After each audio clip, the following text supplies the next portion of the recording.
जो कि स्टूडेंट के कॉन्फिडेंस पे डिपेंड हो, राइट। क्योंकि टीचर के हाथ में तो खाली क्या होता है, 50% होता है, 50% स्टूडेंट के भी एफर्ट चाहिए। अब स्टूडेंट गलती कहाँ कहाँ करता है, जब वो 11th में आ जाता है, यानी वो 9-10 फॉर्मेट से निकल के जब वो 11th में जंप करता है तो हर चीज़ उसके लिए एक डिफ़िकल्ट टास्क बन जाती है। तो उसके बारे में चर्चा करेंगे और किस तरीके से आप फिजिक्स को 11th एंड 12th में क्या स्ट्रैटेजी आप बनाओगे, किस तरीके से पढ़ाई करोगे, उसके बारे में आपको ज़रूर मैं आइडिया देने का प्रयास करूंगा। ठीक है, ऐसा नहीं बोलूँगा ये स्ट्रैटेजी हर एक के लिए काम करेगी या फिर ये आइडिया हर एक के लिए काम करेगा, बिल्कुल नहीं करेगा। That depends on your basement, am I right. अगर आपका 9-10 का बेसमेंट थोड़ा सा वीक है तो डेफिनेटली आपको 11-12 में थोड़ा सा डिफिकल्ट जा सकता है, बट ऐसा नहीं है आप कर नहीं पाओगे, कर तो पाओगे लेकिन आपको ज़्यादा हार्डवर्क करना पड़ेगा। तो इसके बारे में हम चर्चा करेंगे। तो आज का टॉपिक है कि फिजिक्स की पढ़ाई में कंसिस्टेंसी कैसे बनाएं, और कंप्लीट स्ट्रैटेजी मैंने हेडिंग दे दी अट्रैक्ट करने के लिए, ठीक है। बट समझाऊंगा किस तरीके से आपको प्लानिंग करनी है और किस तरीके से आपको कंसेप्ट को बिल्ड करना है, ये पूरा समझाऊंगा, ठीक है।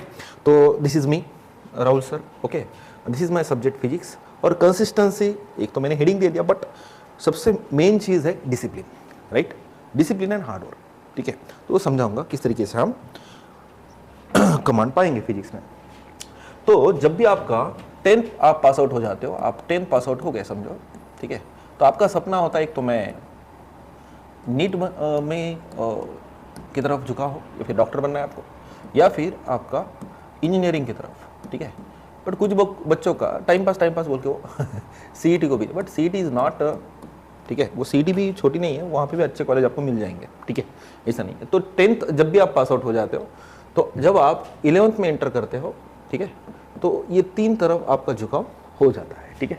यानी बच्चा, ये जो बच्चा है जो कि उसके दिमाग में जो 10th में जो साइंस सब्जेक्ट था, ठीक है, अब वो 3 सब्जेक्ट में डिवाइड हो गया, that is a physics, chemistry और बायोलॉजी, ठीक है। अब ये जो साइंस है, जो 3 सब्जेक्ट में डेप्थनेस के साथ उसको 12th में आएगा, राइट, ये 12th का है, ठीक है। 12th में जाने के बाद इसको ये सब्जेक्ट पढ़ना पड़ता है, ठीक है। अब जैसे फिजिक्स के 5 चैप्टर जो कि बहुत छोटे छोटे 5-6 पेजेस के होते हैं, राइट, बट वो आगे चल के बहुत लेंदी बन जाते हैं, ठीक है। तो उसके कारण वो बच्चा और थोड़ा परेशानी में आ जाता है कि भाई वो डेप्थनेस में तो नॉलेज मिला ही नहीं, ठीक है। और रहा मैथ तो आप ठीक है ऑपरेट कर लेते हो। तो 10th का मैथ कैसा है, you have to take the algebra and geometry. अब उसके बारे में चर्चा नहीं करूंगा क्योंकि मेरा सब्जेक्ट तो फिजिक्स है, ठीक है, तो मैं दूसरा डिस्कस नहीं करना चाहता हूँ यहाँ पे, क्योंकि कोई आइडिया वहाँ पे क्या दूँ मैं, ठीक है, क्योंकि मैं अभी हेडिंग क्या दिया, फिजिक्स में ही कंसिस्टेंसी कैसे पाओगे, तो पूरा समझाता हूँ। जैसे आप 10 प्लस हो जाते हो, तो 10 में साइंस जो सब्जेक्ट था, तो आप ये अभी 3 सब्जेक्ट में डिवाइड हो गए, इतना तो पता है, उतना तो ठीक है, बोला राहुल सर यहाँ में पता है। बट जैसे ही आप 12th में आ जाते हो, अब फिजिक्स के पढ़ने होते हैं आपको 32 चैप्टर, केमिस्ट्री के अप्रॉक्सीमेट 31-32, राइट, बायो के भी उतने होते 36, राइट। तो यहाँ पे मामला हो जाता है गड़बड़, यहाँ पे हर चीज़ थोड़ा हड़बड़ हो जाती है, क्योंकि 10th में तो आपने खाली इतना ही बुक पढ़ा था, उस पर ही कमांड पाया था, स्टेट बोर्ड के आपने क्वेश्चंस लिए थे, उसमें से आपको मार्क्स भी मिले थे। बट आप 11th-12th में जैसे आ रहे हो तो हर चीज़ का एक स्पेशलाइजेशन गिर गया है, ठीक है। अब सबसे मेन चीज़ होती है कि फिजिक्स जैसे सब्जेक्ट को आपको कैसा हैंडल करना है, क्योंकि यही पे आके आप पैनिक बन जाते हो, आप पैनिक मोड में चले जाते हो, ठीक है। Because physics is nothing but the application of the mathematics, right. Mathematics के एप्लीकेशन हम फिजिक्स में लेते हैं, इक्वेशन भी हम लेते हैं, और एक ब्रांच को हम स्टडी करते हैं, that is a mathematical physics, ठीक है। एक आपको समझा देता हूँ, दैट इज अ मैथमेटिकल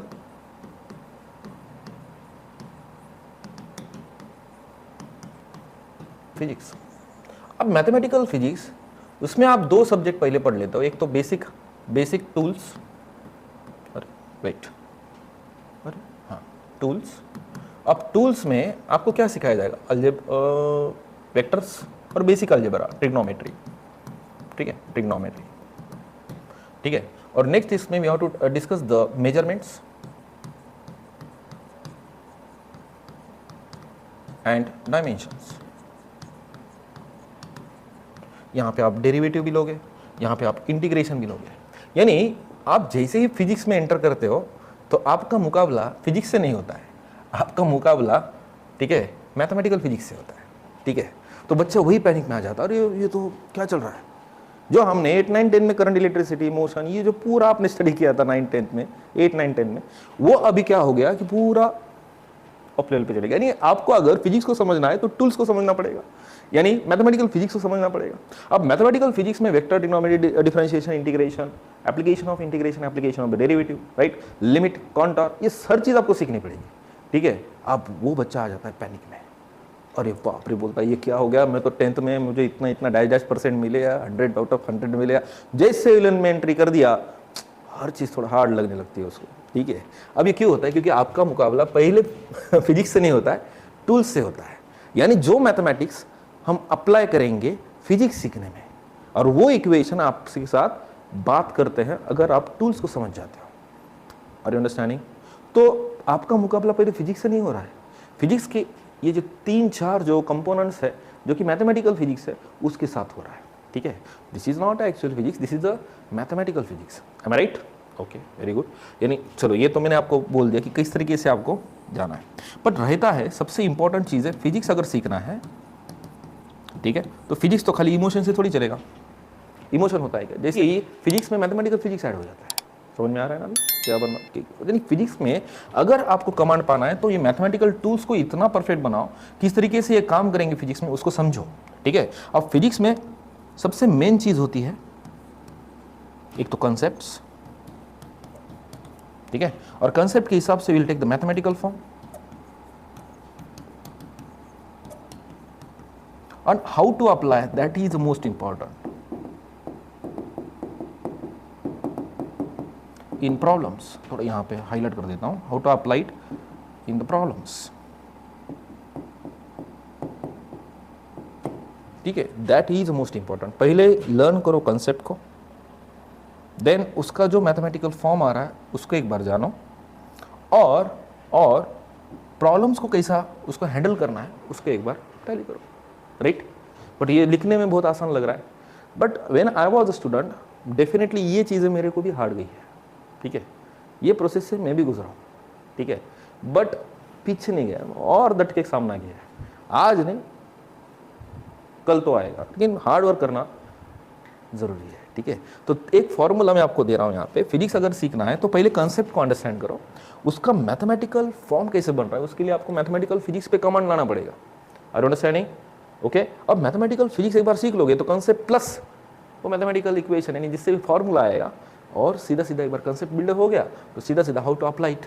जैसे मैं PY की उसकी सीरीज अभी डाल रहा हूँ तो आपको समझ में आ रहा है हर चीज़ कंसेप्ट के हिसाब से काम करती है, ठीक है। It is not like a simple you are applying the mathematics, ठीक है, कंसेप्ट प्लस मैथमेटिक्स है, ठीक है। इतना तो हो गया कि बाबा पहले जो बच्चा 11th में जा रहा है तो इतने सारे चेंजेस को देख रहा है। अब सबसे बड़े मुद्दे की बात है पढ़ाई कैसे करें, कंसिस्टेंसी कैसे बनाए। कंसिस्टेंसी बनाने का कोई टिप एंड ट्रिक नहीं है, ठीक है। There is no any kind of the trip and tricks doesn't work in the physics, right. एक तो कंसेप्चुअल नॉलेज होना चाहिए, कंसेप्चुअल नॉलेज एक बार बिल्डअप हो गया तो मैथमेटिकल फॉर्म तो ईजिली आएगा, और कंसेप्ट को लेके how to apply in the problems easily apply कर देंगे। बट मैं आपको एक यहाँ पे टेक्निक ज़रूर दूंगा, एक फॉर्मूला ज़रूर दूंगा, कुछ भी हो रेगुलर रहो, ठीक है। रेगुलर रहना है क्लास में, किधर भी आप क्लास कर रहे हो, ठीक है, रेगुलर क्लासेस करना है, बंक नहीं मारना है। चलो मैं जाके आता हूँ, आज तो मेरा मूड नहीं है, आज नहीं करूँगा, कल नहीं परसों करूँगा, ठीक है। आज मेरे घर पे नहीं क्या रिश्तेदार आए हैं, ठीक है, आज मेरे मौसी के दूर के रिश्तेदार की वो लड़की की शादी है तो मैं 2-3 दिन उधर चले जाऊँगा। तो ऐसा करोगे तो आपको कैसा होगा? नहीं होगा, ठीक है। एक तो आपको क्लास में रेगुलर रहना है, R stands for the regular, this is not for the Rahul sir, this is the regular and then you have to do the, ठीक है, हार्ड वर्क करना है, बट याद रखना डिसिप्लिन के साथ, ठीक है। तो यहाँ पे मैं शॉर्ट फॉर्म में लिख दूँ, इतना क्यों लिख रहा हूँ, ठीक है। तो डिसिप्लिन, ये जो 3 चीज़ें हैं, फर्स्ट रेगुलर रहना है, second you have to do the hard work, and third thing you have to follow the discipline, right. 3 चीज़ों का कॉम्बिनेशन इंपॉर्टेंट है। If you miss the one class, right, you are not able to understand what is going on the next class, right? तो इतना important है, 3 चीज़ों को follow करना है। द्रविड़ के वैसा बनो, जितना देर तक पिच पे टिक के रहोगे ऑटोमेटिक रन बनते जाएंगे। सहवाग के वैसा, चलो हर एक बॉल पे छक्का ही मारता हूँ, आउट हो गए तो क्या करोगे? फिर रन नहीं बना पाओगे ना। तो वो द्रविड़ की स्ट्रैटेजी यूज करो, जितना देर तक आप पिच पे टिक रहे हो उतने देर तक रन ऑटोमेटिक बनते जाएंगे, ठीक है। याद रखना, स्टार्टिंग में मार्क्स 0 आएंगे, कोई बात नहीं, माइनस में भी आ जाएंगे, कोई बात नहीं, ठीक है। आइंस्टाइन क्या पहले अटेम्प्ट में सक्सेस हुआ क्या? नहीं ना। न्यूटन का पहले अटेम्प्ट में सक्सेस हुआ? नहीं ना। क्या इलॉन मस्क के पहले अटेम्प्ट में सक्सेस हुआ? बैंकरप्ट हुआ था वो भी, ठीक है। तो पहले अटेम्प्ट में थोड़ी वो सक्सेस हो रहा है। अटेम्प्ट यानी you are not giving the exam, you are taking the only practice test. और प्रैक्टिस टेस्ट में मार्क्स कम आएंगे स्टार्टिंग में, क्योंकि ये चीज़ें आप उस फॉर्मेट में, इस फॉर्मेट में आ रहे हो, और इस फॉर्मेट में जब आप एंटर कर रहे हो तो हर चीज़ आपके हिसाब से नहीं चलेगी, आपको उसके हिसाब से चलना पड़ेगा। आई अंडरस्टैंडिंग? आपके हिसाब से नहीं चलने वाला है भाई, मैं ऐसा पढ़ लिया, मैं ऐसा था, मैं ऐसा हो गया, 10th में इतने मार्क है, उतने मिले, मेरे को ये स्कॉलरशिप, यहाँ पे काम नहीं करती है, राइट। यहाँ पे ये चीज़ें काम करती है, राइट। तो ये माइंड में से निकाल दो। वो इनिंग चली गई, सचिन तेंदुलकर हर एक इनिंग नहीं क्या जीरो से स्टार्ट करता था, दिस इज अ जीरो, आपकी स्टार्टिंग हो गई जीरो से। तो ज़्यादा वहाँ पे कोई शान पट्टी नहीं करने का। नहीं तो 2-3 दिन क्लास को जाता हूँ, मेरा मूड ही नहीं है, ठीक है, मेरा फीवर है, परेशानी हो रही है, ये ऐसा नहीं चलता है। स्टार्टिंग में जीरो भी आए तो भी चलेगा, माइनस में मार्क्स आएंगे चलेगा, बट ये 3 चीज़ों को नहीं भूलना है, regular, discipline and hard work, right. 3 चीज़ों को लेके चलो, ऑटोमेटिक हर चीज़ें होती जाएंगी, ठीक है। द्रविड़ को वैसा टिकना है, ठीक है। अब इतना तो समझ में आएगा, टेस्ट हो जाएंगे, टेस्ट में कम आएंगे। प्रैक्टिस टेस्ट 1 हो गई, 2nd हो गई, 3rd हो गई, 4th हो गई, चलो 4 टेस्ट हो गए। स्टार्टिंग में आपको मिला है 0, कोई बात नहीं, 0 मिलते जाएगा, कोई दिक्कत नहीं। 0 यानी नंबर ही है, बहुत अचीवमेंट है, माइनस में तो नहीं है, ठीक है। तो यहाँ पे आपको समझ लेना है कि मेरे मिस्टेक्स कहाँ हो रहे हैं। मैंने पहले बोला हर एक स्टूडेंट की आइडेंटिटी, पर्सनैलिटी और उसका स्वभाव अलग होता है, ठीक है। तो हर एक स्टूडेंट अलग अलग मिस्टेक करता है। अब मिस्टेक्स कब होंगी? जब वो हार्ड वर्क करते जाएगा तो ही मिस्टेक्स होगी ना, काम करेगा, पढ़ेगा, कुछ ना कुछ गलती करेगा। पहले मिस्टेक्स को टैली करो, एक्सेप्ट द मिस्टेक्स। अभी भी मैं मिस्टेक्स मेरी भी होती है, ऐसा नहीं है कि आई एम क्वाइट 100% करेक्ट, मैं 100% करेक्ट हुआ, ऐसा ही नहीं होता है, मेरे भी मिस्टेक्स होती है। पर मैं उसको जितना हाइड करूँगा उतने वो मिस्टेक्स बढ़ती जाएंगे। समझ में आ रहा है? बिल्कुल मिस्टेक्स को हाइड नहीं करने का लाइफ में, सीधा on the camera I will accept the mistakes. मैं हमेशा मिस्टेक्स को एक्सेप्ट करता हूँ, ठीक है। ये मेरी खासियत है, मैं कभी मिस्टेक्स को छुपाता नहीं हूँ, जिसके कारण क्या होता है कि मेरे जो सेल्फ रहता है ना, सेल्फ बिलीफ, वो कम नहीं होता है, ठीक है। हाँ भाई मैं कर सकता हूँ, मैं ये छोटे से गांव से भी कुछ ना कुछ कर सकता हूँ या कुछ ना कुछ स्टूडेंट को दे सकता हूँ, तो एक जेन्युइनिटी आ जाती है। तो याद रखना, कभी भी अपने मिस्टेक्स को हाइड नहीं करने का, हाईलाइट करने का, ठीक है। हाइड नहीं करने का, हाईलाइट। तो हाईलाइट करते जाओ इसको, मिस्टेक्स को। क्या बात हो गई, पेरेंट्स से भी बोलना आज तो 0 मिल गया है, ठीक है, कॉन्ग्रेचुलेशन करो। बर्डन के साथ नहीं जीने का, अब कम गिरेंगे, पेरेंट क्या बोलेंगे, ये क्या बोलेगा, कोई किसी का नहीं होता है। नहीं, पेरेंट होते हैं एक्चुअली वैसा, तो कोई किसी का नहीं मीन्स आपको ही फाइट करना है ना, तो क्यों खुद का सेल्फ कॉन्फिडेंस डाउन कर रहे हो, ठीक है। तो पहले एक्सेप्ट द मिस्टेक्स। दूसरे एग्जाम में चलो मान लेते 2 मार्क्स आ गए, ठीक है, आपके हिसाब से तो बहुत कम है, 100 out of will take 100 marks, ठीक है। 100 मार्क्स में से आपको 2 मार्क्स मिले, ठीक है। अब फिर से मिस्टेक्स को टैली करो, मिस्टेक्स को टैली करना है, खाली मिस्टेक्स को। एक दिन ऐसा आएगा कम मिस्टेक्स हो जाएंगे, ऐसा नहीं 100% एक्यूरेसी। 100% एक्यूरेसी कोई फिजिसिस्ट होती ही नहीं, 60 to 70% एक्सपेरिमेंट ही सक्सेसफुल होते हैं, राइट। बाकी के तो फेल ही चल जाते हैं, ठीक है। तो ऐसा नहीं है कि आप डायरेक्ट पिच पे उतरे, पहले ओवर में आपने 30 रन मार दिया, ऐसा नहीं होता है। मिस्टेक्स को टैली करो। फिर से सेकंड एग्जाम में मिस्टेक्स होंगी।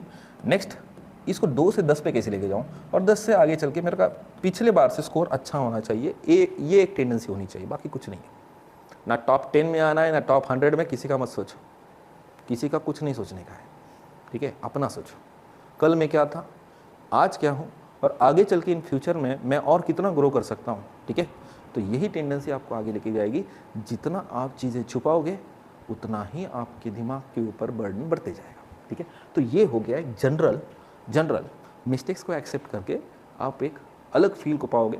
जस्ट फील, 2-3 एग्जाम में आप मिस्टेक्स को एक्सेप्ट करना सीखो, आप फिर बोलोगे, फिर आप कमेंट आके कर देना कि ये लिटरली ये काम कर रहा है कि नहीं कर रहा है, ठीक है। तो पहली बात तो रेगुलर क्लास को रहना है, भले समझो ना समझो, कोई चीज़ नहीं है, ये फॉर्मेट में नहीं रहेगा हर चीज़, ठीक है। जो आपने 10th में पढ़ा है, हर चीज़ अब वास्ट होती जाएगी, ठीक है। तो एनटीए जो पेपर निकालता है दिन ब दिन, वो टफेस्ट निकालेगा। Are you understanding? क्योंकि फैसिलिटी अभी ऑनलाइन बहुत सारी चीज़ें आ गई हैं, तो उतने पेपर ईजी नहीं आएंगे जितने पहले आते थे। अब हमारे लिए हर चीज़ का प्रिपरेशन अब वास्ट रहेगा, ठीक है। तो इतना तो ठीक है, कोई बात नहीं। पहली बात, फिजिक्स जैसे सब्जेक्ट को कैसा आप कर सकते हो? Command, there is no any kind of tips and trick, only understanding, right. Understanding पे काम करो, यू फैक्टर अंडरस्टैंडिंग, बस जानना चाहो कि ये काम कैसे कर रहा है। एक बार आपकी अंडरस्टैंडिंग बन गई तो आपका इंटरेस्ट बन जाएगा। अब इंटरेस्ट एक बार बन गया तो फिर आपको कौन रोकेगा? आप खुद के मालिक खुद हो, राइट। तो एक चीज़ याद रखना, कोई टिप्स एंड ट्रिक्स में कोई स्ट्रैटेजी नहीं होती है। स्ट्रैटेजी किधर होती है? क्या प्लानिंग प्लॉटिंग थोड़ी कर रहे हैं? किसके साथ फाइट है? खुद के साथ ही फाइट है। That is the me versus me, याद रखो। अगर आप मेरे पहले पुराने वीडियोस देखते थे तो वहाँ पे हिंदी तो मेरी ज़बरदस्त थी, पता है। अभी भी मैं कुछ चीज़ें हिंदी, अभी मेरी रफ हिंदी है ना, actually it is not a pure, I can speak the English proper you know, but थोड़ा हिंदी में ज़रा अच्छा लगता है ना, ठीक है। इंडिया में रहता हूँ तो मी वर्सेस मी का जो स्ट्रैटेजी है वो काम करो। मी वर्सेस अदर मत करो, खुद के ऊपर काम करो, खुद को ही सामने रखो। और जो ये जो कर रहे हो ना आप, दैट इज मी वर्सेस मी से, दूसरा क्या है। तो यही चीज़ें काम करती है, कोई स्ट्रैटेजी नहीं। भले मैं हेडिंग दे रहा हूँ, अब जितना जाएगा आगे उतना ही, अब वो पैसा वैसा आने के बाद, this is the general talking, I am just talking with you. There is no any kind of, ठीक है, मेरे इसमें कोई लालच नहीं है। कर रहा हूँ, किसी का भला हो जाए अच्छी बात है, कोई अच्छा बोलेगा तो ही अच्छी बात है, कोई बुरा बोलेगा तो भी अच्छी बात है, ठीक है। अब बना रहे को पैसे नहीं लग रहे हैं, ठीक है। This is my passion, uploading the videos, so that is the most important. चलो, तो ये पूरा जो आपके सामने जो दिख रहा है, इसका आप जल्दी से स्क्रीनशॉट ले लो और सीधा सीधा मी वर्सेस मी का गेम आज से ही स्टार्ट करना, ठीक है। तो यही होती है स्ट्रैटेजी, ठीक है। फिलहाल के लिए रुकते हैं, नेक्स्ट वीडियो में हम फिजिक्स की चर्चा करेंगे। This is the extra one motivational video I am just uploading here, that is the first one, ठीक है।